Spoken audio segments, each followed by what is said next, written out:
के पकड़ा गया। और जब अंधेरा में ही टॉर्च की रोशनी से देखा गया तो एक व्यक्ति को मुंह के बल पे गिरा हुआ पाया गया। और उसके पास एक हाथ में पिस्टल था और दूसरे हाथ में कार्बाइन पाया गया उसमें। जो पकड़ाए लोगों थे उनसे पता किया गया तो पता चला कि यही वो व्यक्ति है, मोहम्मद आदिल उर्फ बाबर।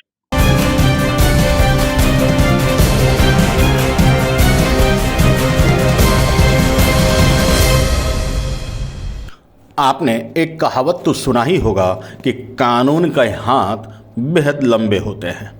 यहाँ कानून पुलिस है। आपको बता दें कि पुलिस के भी हाथ बहुत लंबे होते हैं। आखिर कब तक अपराधी अपने आप को बचाएगी और आंख मिचौली खेलेगी? कुछ इसी तरह के आंख मिचौली खेलते बाबर का अंत हो गया है। बता दें कि बिहार के पूर्णिया जिले के अमौर में देर रात को ख्यात अपराधी डकैत बाबर उर्फ आदिल का एनकाउंटर कर दिया गया। एनकाउंटर में बाबर हुआ ढेर। बता दें कि पुलिस ने इनके साथ साथ 6 अन्य डकैतों को भी गिरफ्तार किया है। इनके पास से कार्बाइन समेत कई हथियार बरामद हुए हैं।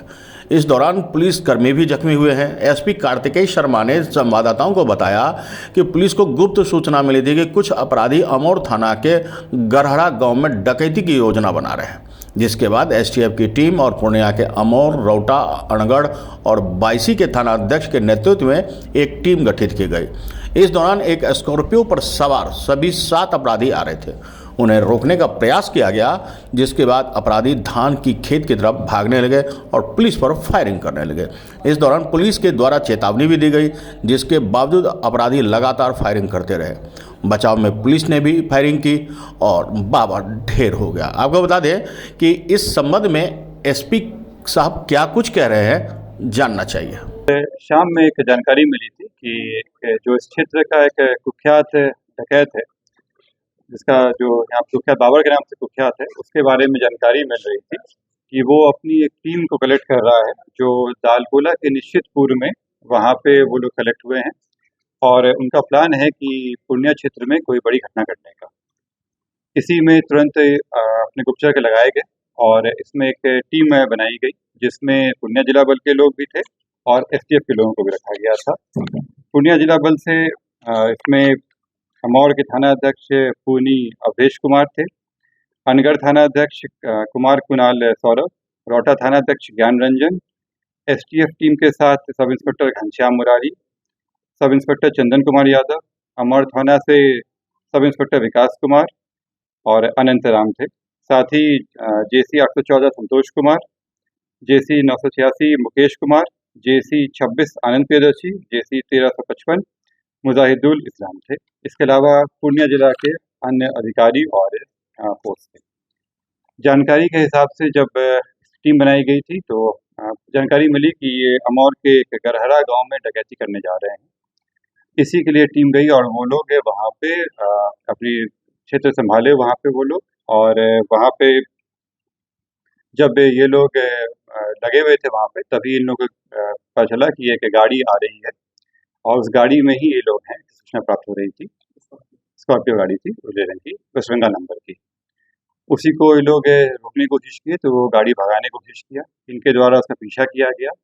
तो उसी क्रम में हलालपुर चौक से थोड़ा पहले, जहाँ पे कंस्ट्रक्शन साइट बना हुआ है, वहीं पे ये लोग को रोकने की कोशिश की गई, लेकिन ये लोग वहाँ से फायरिंग शुरू कर दी है और गाड़ी से उतर के भागने की कोशिश की है। पुलिस के द्वारा बार बार बोला भी गया कि पुलिस की टीम है वो सरेंडर कर दे, लेकिन वैसा नहीं किया गया। उनके द्वारा फायरिंग जारी रखा गया। पुलिस भी तुरंत वहाँ पे अपने आत्मरक्षा के लिए टूह ली, जिसमें कुछ लोग गिरे, उनको चोट भी लगी और उनके द्वारा भी फायरिंग की गई। फायरिंग करने के बाद जो अपराधी थे उनमें भगदड़ मच गई और वो लोग जो धान की खेत है उसमें भागने लगे। करीब 6-7 संख्या में लोग थे जो खेत में भाग रहे थे। उनको पकड़ा गया, चैलेंज करके पकड़ा गया। और जब अंधेरा में ही टॉर्च की रोशनी से देखा गया तो एक व्यक्ति को मुंह के बल पे गिरा हुआ पाया गया और उसके पास एक हाथ में पिस्टल था और दूसरे हाथ में कार्बाइन पाया गया उसमें। जो पकड़ाए लोगों थे उनसे पता किया गया तो पता चला कि यही वो व्यक्ति है, मोहम्मद आदिल उर्फ बाबर। उसके बाद इंफॉर्मेशन पहुंची, उसके बाद जो एनएचआरसी के जो नियम है, जो गाइडलाइंस हैं, उसके तहत इसके लिए तुरंत एफएसएल की टीम को इन्फॉर्म किया गया। एफएसएल की टीम भागलपुर से आई साथ ही शव के इंक्वेस्ट के लिए वहाँ पे जो एसडीओ है बायसी वो आई, उनके समक्ष में हुआ। साथ ही डेड बॉडी चालान भी बनाया गया। एफएसएल की टीम के द्वारा वहाँ पे जांच किया गया। जो चीज़ें थी उसकी रिकॉर्डिंग की गई, सभी चीज़ें रिकॉर्ड में की गई हैं। उसके बाद शव का जांच भी किया गया, उसके बाद से रिकवरी वगैरह भी हुआ। मैं बता रहा हूँ, मैं बता रहा हूँ, सब डिटेल्स आ रहा हूँ। जब ये सब कुछ हो गया उसके बाद सुबह में डेड बॉडी को भेजा गया है पोस्टमार्टम के लिए। मैं आपको बता दूं कि जो बाबर है इस पे करीब 1 दर्जन से ज़्यादा केस हैं। ज़्यादातर डकैती के केस हैं। ये 2016 से ही एक्टिव था। ये किशनगंज, पूर्णिया, कटिहार और साथ-साथ पश्चिम बंगाल में भी ये काफ़ी कुख्यात रहा है। इस पे कई तरह के केसेस हुए, कई बार क्या कुर्की भी की गई। ये केवल एक बार अभी तक किशनगंज में 2016 में जेल गया था। उसके बाद से ये फरार ही चल रहा था। हथियार भी बरामद हुआ। मैं आ रहा हूँ। इस पे तीनों जिला में पूर्णिया जिला से 50,000 का इनाम था, कटिहार जिला से 50,000 का इनाम था और किशनगंज जिला से 50,000 का इनाम था। इनके पास से काफ़ी संख्या में हथियार प्राप्त हुआ है। जो बाबर है, जो इसकी मृत्यु हुई है, उसके एक हाथ से देसी पिस्तौल था जिसमें 4 गोली लगी हुई थी।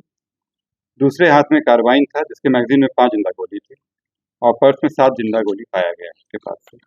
जो अन्य व्यक्ति पकड़ाए हैं, अन्य व्यक्तियों के पास से जो एक पहला व्यक्ति है दिलदार, इसके पास से एक लोडेड देसी कट्टा और एक 8 mm की गोली पाई गई है।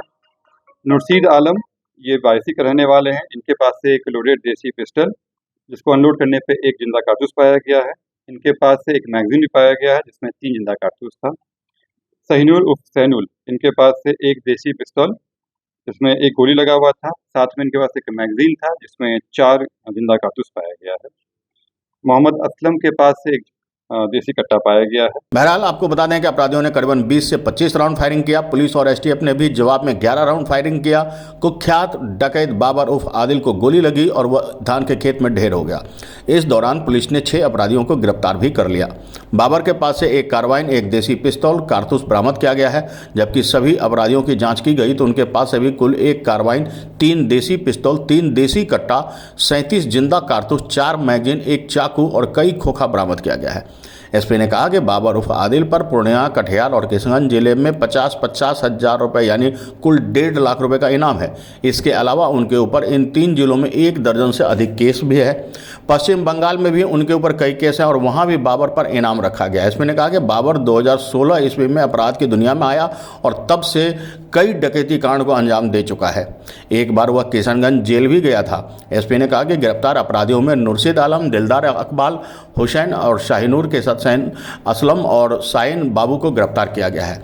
एसपी ने कहा कि इस एनकाउंटर के दौरान अमौर थाना अध्यक्ष अवधेश कुमार, अनगढ़ थाना अध्यक्ष कुणाल सौरभ समेत कुछ अन्य पुलिस बल भी गिरने के दौरान घायल हुए हैं। उन्होंने कहा कि एनकाउंटर का जो मानवाधिकार और अन्य नॉर्मल होता है उनके अनुसार सभी हथियारों को जब्त कर उसकी एफएसएल जांच के लिए भेज दी गई है। साथ ही मेडिकल टीम और मजिस्ट्रेट के नेतृत्व में पोस्टमार्टम कराया जा रहा है। आपको बता दें कि एक बड़ा अपराध आतंक का अंत हुआ है और इस आतंक के अंत से आम लोगों में संतुष्टि है। अब देखना होगा कि आखिर अपराधियों पर किस तरह पुलिस कार्रवाई करती है और किस तरह अपराध का खात्मा होता है। अनुभवी आंखें न्यूज के लिए पूर्णिया से गौरव गुप्ता की रिपोर्ट। तो आज के लिए इतना ही। हमारे साथ बने रहिए और देखते रहिए अनुभवी आंखें न्यूज और पढ़ते रहिए अनुभवी आंखें अखबार। सोशल साइट्स, ऑनलाइन चैनल पे जाकर आप हमारे चैनल्स को देख सकते हैं, लाइक और सब्सक्राइब भी कर दीजिए। दोस्तों, आप हमसे जुड़ने के लिए अपना पासपोर्ट साइज फोटो और एक आधार कार्ड की फोटोकॉपी हमें भेज दें और हमसे जुड़ें। हमारे से जुड़ने के लिए इस नंबर पे आप हमसे बात कीजिए। हमारा नंबर है 8826227802।